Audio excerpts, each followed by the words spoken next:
আসসালামু আলাইকুম। দীর্ঘদিন পর কানাডার আকাশে রোদ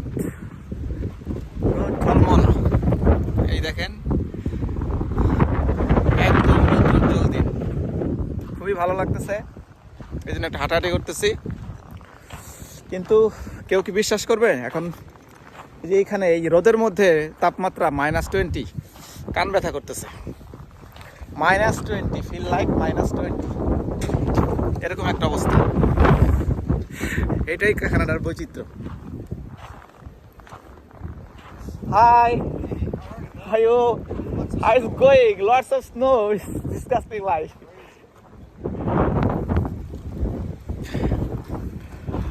ওকে, এক প্রতিবেশী আমাদের খুবই ভালো মানুষ, মাঝে মাঝেই খুব কথাবার্তা বলি, আড্ডা দিই।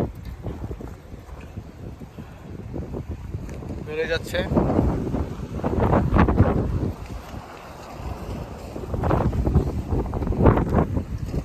বাতাস প্রচুর।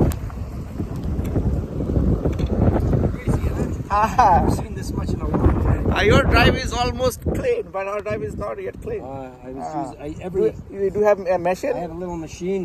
You know, the first day did it once. Oh, you are Then so around much worker. Midnight again. Hard worker. Just every few hours, you know. So Yeah. For us, it's hard. Everybody should try. Okay, man. Okay, thank you so much.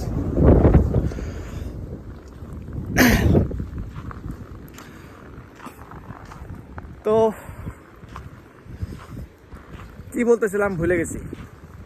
ও, কানাডার প্রকৃতি। আজকে এই যারা কানাডাতে আছেন ভাইদেরকে একটা offer দিব। আমার ওয়্যার হাউসে বেশ কিছু লোক নিবে। সামনে নতুন একটা ওয়্যার হাউস আমাদের চালু হয়েছে। তো আমি কিভাবে অ্যাপ্লাই করলে বা কোন অ্যাঙ্গেলে কীভাবে সিভিটা বানাইলে আপনার জবটা হতে পারে, সে ব্যাপারে কিছু পরামর্শ দিব বিস্তারিত।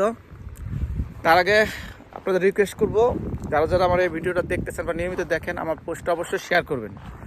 আর যাদের আর্জেন্টলি জবটা দরকার, যারা অলরেডি কোথাও জব করতেছেন, তাদের প্রয়োজন নাই। যাদের অরিজিনালি জবটা দরকার, both male and female and under 30, যাদের বয়স 30-এর উপরে, তারা দয়া করে আমাকে ইনবক্স করবেন না। আন্ডার 30 যারা আছে তারা আমাকে ইনবক্স করবেন। I will give you a good suggestion and proper information.